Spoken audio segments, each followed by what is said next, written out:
Okay, I mean, going back to the slide where people said they think we've got some things right but not other things right, I'd really value some of those people telling me what areas you think we've missed out or haven't done right. Rural transport. Yeah. It's always been nice. It's nice that things are going to come back to GP surgeries, but there's still a shortfall really in rural transport getting to hospital. Absolutely, and I think one of the things that we've done in terms of the work with the Friarage is we put in the shuttle bus between the Friarage and James Cook to help with those journeys. But absolutely, I think what we're trying to do is work with the voluntary sector to see how we can invest in the voluntary sector to improve rural transport. And obviously, you know, we're aware that the services have been cut by the county council, which obviously makes it worse. It's just very difficult. I think other than involving in the voluntary sector, we'd love your input into how we can make it better. But the answers aren't simple. There is actually a pilot that was being proposed by DETA, Yep. For a pilot scheme in Wensleydale, so I'll have to talk to you later about that. Perhaps you could talk to John, he's here, because he's our go-to guy for that. I need to talk to John Atkins as well about it, because I'm not Okay. sure whether it's going to be an adjunct to the present system or whether it's going to run alone. So Okay. Well, we'd very much like to be involved in that. Be great. So, I mean, I think it's sometimes you just don't know what's going on, and it's really good to get those things. So, any other questions? Can you please repeat the question, because we can't hear? We can hear you, but we can't hear the questioner. Okay. It was about the question was about rural transport and saying there's a real problem with rural transport. And I think what I was saying is absolutely agree. I think it's about involving and investing in the voluntary sector, because I think that's probably the way to deal with it the best, and we're looking into that. Anybody else? As the distance is from the Upper Dales, where I'm from, to James Cook, and I've been there a number of times, the line of A&E ambulances is quite large at times. Why, in a sense, are you putting it down in Northallerton for children's? Because it's a hell of a long way, as you know, from my area, which is Central Dales, same as John Blackie's. The distance is too far, and especially in winter, and for young children, it could be just a bit out of reach. And transport is the other problem. The question was about paediatrics and maternity at the Friarage. I mean, I think I would. I know that. I'm talking about the transport. If a young child has an accident, it's 7 o'clock at night. It's cut off, and in the middle of winter, if somebody has a young child going to Middlesbrough. Mm-hmm. I think that, I mean, I suppose that in a way I don't necessarily want to repeat all the endless discussions we've had about it. I know. What I would say is I think, you know, Darlington is the alternative, and it is still, but it's only a few minutes further than Northallerton. I'm not talking about Northallerton. It's from Hawes. I know, it is a long way. Swaledale. It is a long way. It's 27 miles from me to Darlington. It's 27 miles to Northallerton. Yep. But for them, over the tops, you're nearly easier to go to Lancaster in some cases. I know. I mean, what we want to do is to make sure that the services we have in Richmondshire are as good as they can be, and there's certainly something about, certainly for poorly children, it's really important that you involve your GP. The out of hours centre is at Catterick and can come and visit, so and that is much closer. Even difficult. But it's closer. What we can't do is give you a hospital in Hawes. I mean, that isn't how it, you know, that just isn't a possibility of that. I understand that there are really difficult issues, but I think it would be wrong of me to say that there's a simple solution. I know there isn't a simple solution, but I think doctors' practices should stay open longer. Yep. Open at weekends. We are doing that. That's a fantastic segue into saying. It should never have been shut in the first place. Well, that's a fantastic. Basically, because it was that MP from Darlington that rollocksed it. So I can tell you that our GPs, the Federation of GPs, all our GPs have got together and they've created a federation. And one of the things they're doing this year is to open from 8 to 8 and at weekends in Richmondshire. Now, they're not doing that in every practice, but they're doing it across the piece. But it will mean that there's much more local access to general practice at the weekends and out of hours. So thank you for reminding me about that. So that's a really good thing to be able to tell you. Can Yeah. I add to that that I understand that there's going to be a meeting for the Central Dales Patients Group with the lady who's running that to ask our views. So there will be something, we will going to have a special meeting for that. Fantastic. There's a question over here, I think. Yes, thank you. Is it correct, am I correct that you're closing A&E for children at Friarage after 7 o'clock at night? Is that correct? No. No. What is the change then, please? What is happening with A&E, and I don't think we've got anyone from the Friarage here. No, they must have gone. Basically, it's complex. If it's a minor injury, the service is still there. So a minor injury is unchanged. A major injury would not have gone to the Friarage anyway and hasn't done for years. So if the ambulance picks up somebody with a major trauma, they would not take to the Friarage now. If you have an unwell child, you should never have gone to A&E. If you have an unwell child, you need to phone your GP during working hours and NHS 111 out of hours. And then they will tell you whether to phone an ambulance, or they will send you an ambulance, and that will take you to the nearest consultant centre. Or they will tell you to go to the out of hours doctor, which is at Catterick or at Northallerton. Fine, thank you. Okay. Any more questions? Yep. You know when you get insomnia and you turn on the television and you've Yeah. got the parliamentary Yeah. parliamentary select committee in the middle of the night. There was one on out of hours the other night. Yes? Did you see it? I'm not an insomniac, so I didn't. Basically, they had Simon Stevens on there who Yes. couldn't answer questions about the NHS budgets under his hand, Yep. under his thing, which I thought was very poor. But also what they said was that all CCGs have to publish patient satisfaction usage and onward referral to A&E department figures by the end of this year. Is that something that's gone on your radar at all?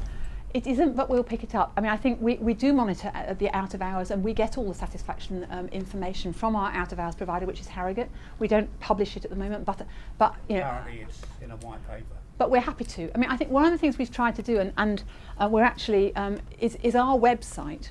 We've had lots and lots of discussions about our website. We think that basically everything that we do should be on the website. That we shouldn't have, because lots of CCGs and hospitals have intranets where only the staff within can actually see stuff. We don't think that's right.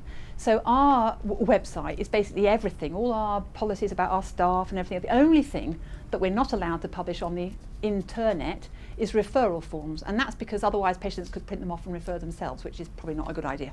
But other than that, we are trying to make sure that all our policies, all our referral guidance, everything that the GPs see, all the information about prescribing and what GPs prescribe, everything needs to be in the public domain. We need to stop hiding. And so I think those kind of things absolutely need to be on. Following on from that, and the out-of-hours service, I believe that Harrogate wished to withdraw their participation last year, and a deal was done to carry on. Is there any sort of news on what the future of the out-of-hours service is at Catterick? Because it is a hell of a journey from people from the Upper Downs to get down there. I mean, the service Harrogate are carrying on. They're working with us very enthusiastically about how we look and develop that service. And they certainly haven't given us any indication that they want to stop. And we're working very closely with them to make it a better service. One of the things that we want to do is to make sure that actually we join up the ambulance service, the nurses who work in the area at night, the carers who work at night, and the GP into one service, so that actually then they, if somebody phones, they get the right service more coordinated. At the moment, they're still very fragmented, and that needs to be all stuck together. It's a tiny service, so we should put them all together.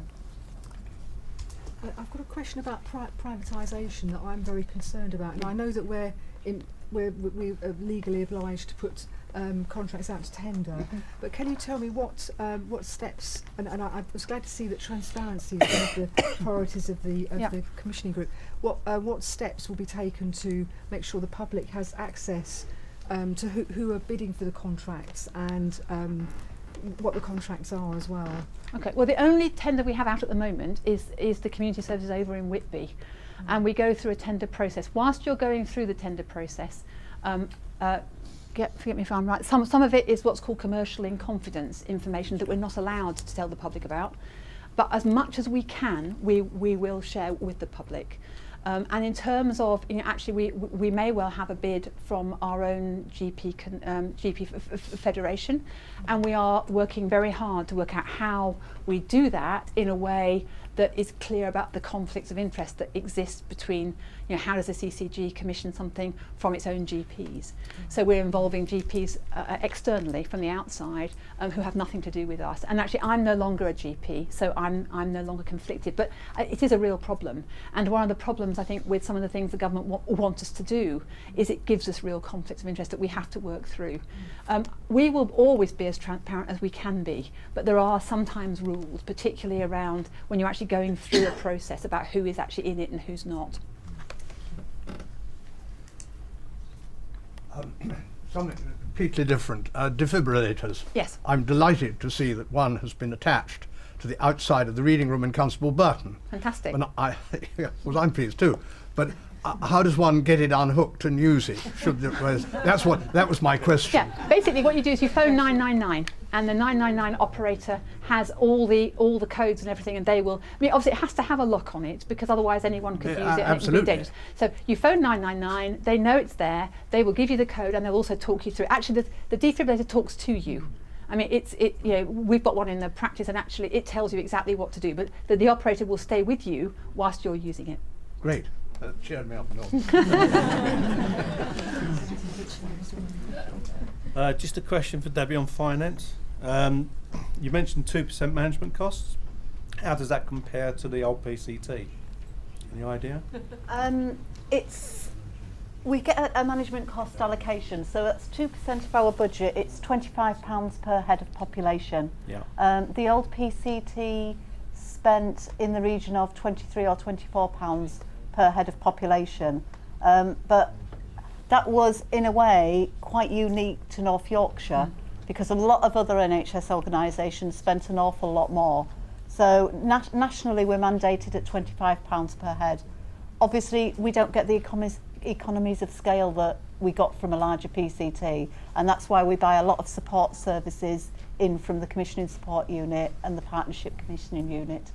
I think the average old PCT costs were around about 40, weren't they? 35, 40 nationally. Nationally, yeah. And I think, in a way, I'm not going to apologise for our costs. We're really careful about them. But actually, if we want to get out and talk to you and be available and do all the things we do on the ground, you have to have people to do that.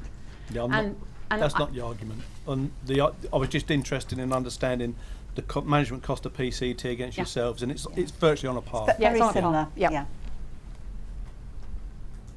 Just one to finish off. It's probably not one for you actually. It's about MPIG.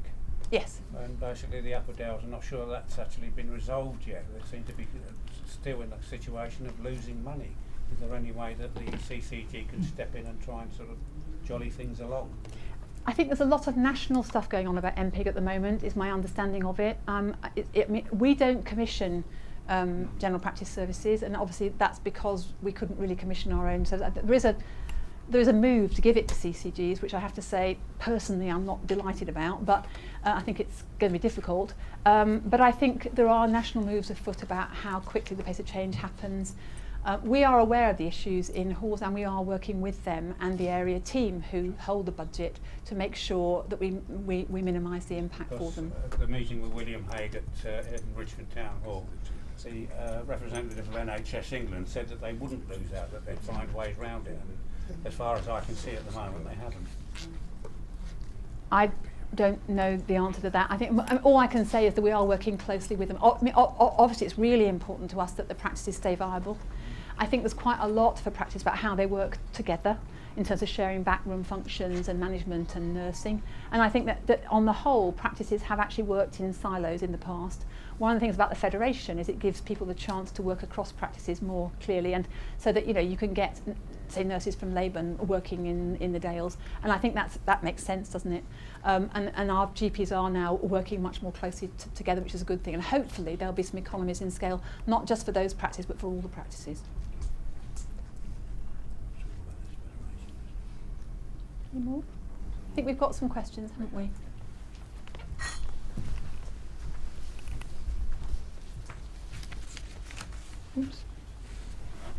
Can Can I just come back on one or two points? I don't have an NHS background, but just to come back to the management costs, which I think was a really important question. 2% is quite low compared with other sectors. So if you find that as a reassurance, then I certainly did when I saw that slide. The other thing I'd like to mention, on one of the slides that came up, I was really gratified by the 15% score on public engagement that came up. And we've got our 3-hen, it's a funny term actually, but it's health engagement network. I don't know what 3 hens, how do you find 3 hens actually?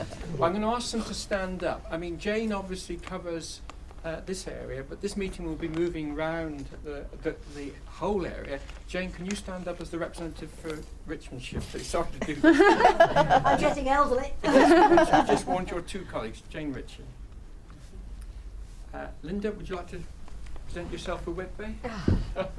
Yeah, I'm a Whitby hen. It actually sounds better than a Hambleton hen or a Richmond. Ken, could you present yourself for Hambleton, please? Good afternoon, everybody. I am the Hambleton hen, unfortunately. Pleasure to meet you all. Thank you. Now I've got some questions. I'm going to check whether the questioner is in the audience, first of all. I think that would be much wiser. I have a question from Gina Kirby. Is Gina here? No. So I'm going to be Gina Kirby for a very short time. And I'll direct this to Vicky or Debbie or George or whoever. I'm not sure the case it is, but No? one of them's to me, but I'm not sure which Yeah, one. that one's to you, George. It's to you, George, now. I've heard something on the radio about training and education to help orientate people with dementia to perform daily tasks to the sound of a well-known tune. Undisclosed, the well-known tune. Are you planning any such training? I actually heard that radio report on Radio 4 a couple of months ago, actually. I suppose I can't really answer the question today because I only heard about it last night. We don't provide services, we buy services from people who provide them for us. And so that's something which we would expect our mental health providers to do, that sort of thing. But what we will do for the lady is, where's Gemma? Another action. It's been a day of actions for you, Gemma, hasn't it? Gemma leads managerially on our mental health. So what we'll do is get Gemma to speak to our mental health provider and ask the question, and then we will give the answer back both to the lady but also to the website. That's really helpful. Can you stay standing, George? Oh, my, at a beginner, huh? Yes. I'm not going to read the whole of this question because it is in fact in the form of a letter. But the context of the letter is, how do we support people suffering from dementia generally? Are you able to give us any comments, both of you, on that? Okay. There's quite a lot of work being undertaken around dementia care in North Yorkshire. So dementia care is a responsibility not just of ourselves, but also the county council and also our mental health providers. And so the county council at the moment is redoing its mental health strategy, but also its dementia strategy. As commissioners, we're working with various providers to look at bits of the dementia pathway to try and see how we can improve them. But as Vicky alluded to earlier, with these problems, it's always better to try and pick a small bit, get it right, work on sequentially. And so the priorities for us this year as a CCG are, one, something about the diagnosis rate of dementia in primary care, because we look at our figures, we're not doing as well as we should do. The second thing that we're looking at specifically is when patients with dementia are diagnosed, they're often put on certain medications. And that requires a certain follow-up by secondary care providers. And that's taking about 20% of the elderly teams in the mental health services, just looking at that. So the next bit we're going to do is specifically look about how can we maybe move some of that work into primary care to try and free up secondary care to do more work. There are lots of other things that are happening as well. We're investing money with the voluntary sector in terms of sitting services. That's not just for people with dementia, that's for people as carers who are looking after people with complex needs, so that the carer can get out and go and have their hair done or go to the doctor or go shopping, etc. So I'm not going to keep on going now, but what I'm trying to say is there's lots of little bits that we're trying to do, a bit like the ambulance service, where hopefully the jigsaw will come together and there will be a more complete service. But it's not just us, it's a whole lot of people across the patch who are trying to look at dementia. Is that what you're looking for? That's very helpful, George. No. And there's a question. Sorry. Can I just make a plea not to forget people with early onset dementia? I've got a couple of people in the Thirsk area with dementia at 52-year-old, 53, and I think there's certain services for those One people. of our bits about trying to raise our dementia diagnosis rates. We think some of it's just a pure coding issue in primary care where people are using, memory loss rather than calling it Alzheimer's disease. But you're absolutely right. Alongside that as well, we're investing money in the CCG in 2 posts. One is a combined close with South Tees Hospital Foundation Trust, almost like an educator role, to go into the Friarage to try and raise the level of awareness of dementia. They're going to go out to our community hospitals and try and do the same thing there. And if there's time, into primary care, etc.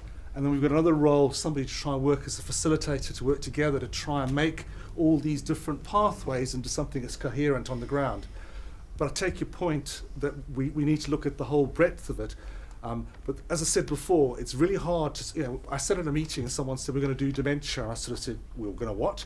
You need to have lots of bits that come together and hopefully it'll be coherent at the end of it all. Right, now it's Steve Hinchcliffe here this afternoon. No? So I'll put the question from Steve, which really is both to George and to Linda to comment as well. I think it's probably. Can we have an update? I think Debbie's going to do it. I think. Yeah, but Debbie's going to do it.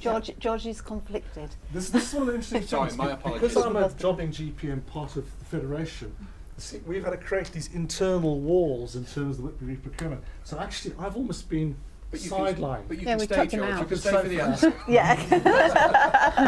Linda's not conflicted. Linda isn't No, conflicted no. now. I'm learning as well in all this process. Right, the question from Steve Hinchcliffe. Can we have now an update on the progress towards a new Whitby hospital? And you probably saw the stand outside, which I found really impressive. And the contract situation for services in the hospital. So I'm going to ask Debbie first and then Linda. Yeah. Debbie? We're really committed to re-providing the community and the hospital services over in Whitby. And I mention community services because, as George said in his presentation, it's not just about bricks and mortars.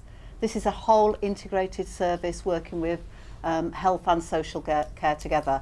As we've been introducing people, I just want, sorry Abby to put you on the spot, but if you could just sort of stand up, Abby.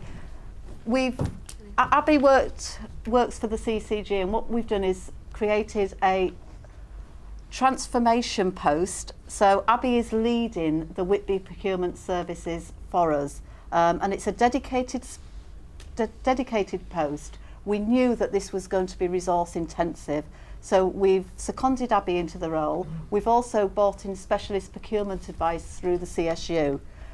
So Abby will answer any technical questions that I can't. But what I can say is we are going through the procurement stage now. We've gone out for expressions of interest, and we've held numerous bidders events. We're now waiting for bidders to express their interest and to fill in some post-qualification questionnaires so that we can shortlist potential bidders for those people that will eventually be the providers of the service. And I think that closes next week. It closes on Tuesday. of Tuesday. next week, and then we'll go through a robust evaluation process. And that's just the community services, not the hospital. Yeah. Sorry, George. Am I allowed to do a little plug? Yeah. You can plug. Yes. We are holding 4 meetings across the patch in the Whitby district. That's my next bit. Oh, there's a couple. Sorry. Carry on. Yeah, go on. We're holding 4 meetings. So every household in the Whitby area Okay. has been leafleted by the CCG. Here's one Come we through your prepared front earlier. door. So no one can say they don't know. And we're holding a number of meetings, which I'm allowed to talk at Yes, you because are. a lot of the process will be finished. So in Staithes, in Castleton, in Whitby itself, and then actually we're having a whole week in the Tourist Information Centre in Whitby to go through our plans for community services and our plans for the redevelopment. So my comment to Mr. Hinchcliffe is, Book a come day. come to the meeting. Come to the meeting, yeah, Yeah. great. Linda. Yeah, for clarity as well, because somebody asked about private sector and discussions on that. The services that were required for the community, the list is on the website. So any of us could have looked at that list on the website and seen what was available. And when Steve raised a question, I didn't know he was going to do that. But also the initial plans for the hospital, although they're not sort of set in stone and they won't be, they're on the website. So anybody could have looked at those and seen it sort of almost in the flesh. And I have to say that I don't work for anybody. Jane, Ken and I are literally from the members of the public. We're volunteers. So we're part of the health, we're just patients of the area. And Abby is always in touch with myself because I'm from the Whitby area. So if anybody stops me on the street, taps me on the shoulder, I actually can say without fear of favour that that is what's happening. It's clear, it's transparent. Any news that we have actually goes on the website and anybody can see it. Thank you, Linda. We've almost moved seamlessly into the plenary session, so I'm going to now ask, are there any other questions any of you would like to put to us? Or are you exhausted? Can we get a vote on the Scottish referendum? There's another one there. There's another one there. I was looking at some of those figures and that went through my mind, so it looked knife edge. Yes. Yeah. It was really a bit of information which I think everyone ought to hear, which I am delighted as the ward member for Labour to be able to announce that work on the new extra care home, start work on that is imminent. Excellent. Literally, probably within a week. Fantastic Excellent. news. And we've been waiting 5 years for this, so I Well thought done. everyone would like to hear that. Well done, because that's fantastic. putting things to the locality. Yep. Well Yes. done. Armby Road and Labour. Well done. Linda? Can I ask, I tried to get over to the people in my area what's happening within the CCG, because we need their thoughts. And I just wondered how many people sitting here today are patients just from the ordinary sector and not NHS partners, as it were. And I wondered if anybody would mind putting their hands up if they're just ordinary everyday people like we are. Can the ordinary people put their hands up? Linda, I thought we were ordinary people. That's actually quite good. That is good. Yeah. That looks knife edge, actually. Looks about 50-50. Yes. But it's brilliant to have so many That's people lovely. here. So Yeah. thank you for coming. Really Yeah. appreciate it.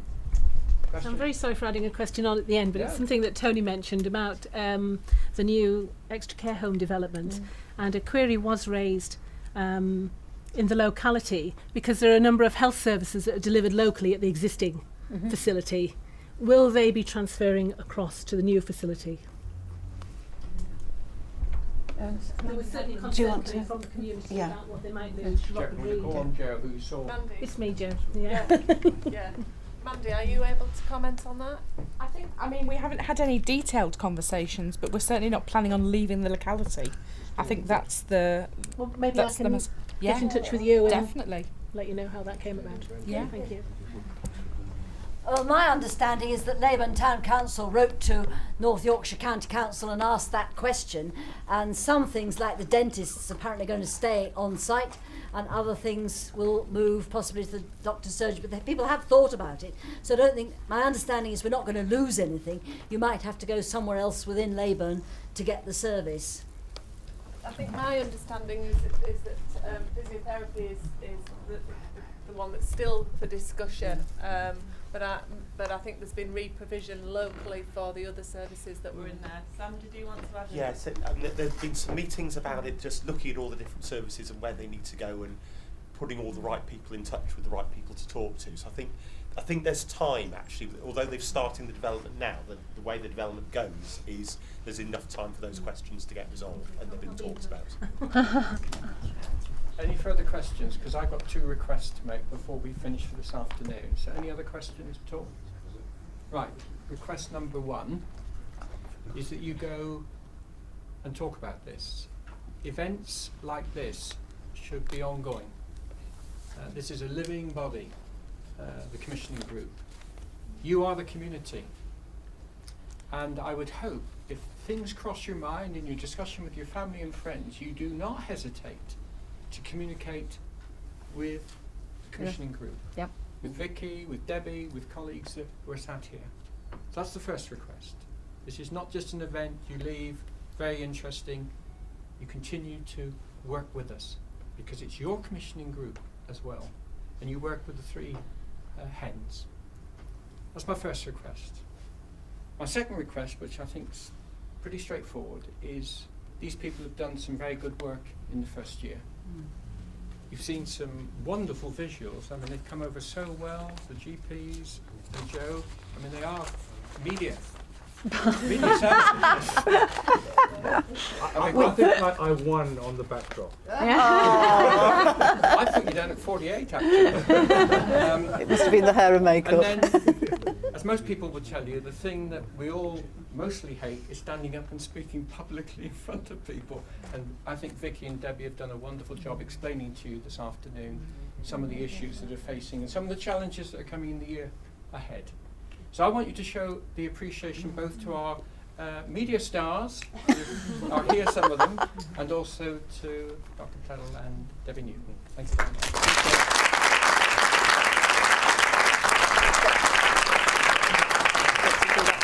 I think we have one last thing, thank you for that. We have one last thing, which is the fruit basket.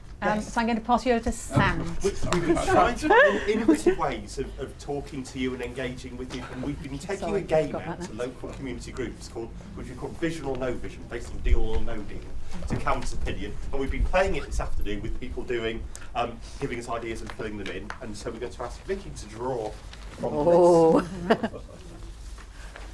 And Barbara Stoker. A basket of fruit if she could come and collect it afterwards. Okay, thank you very much.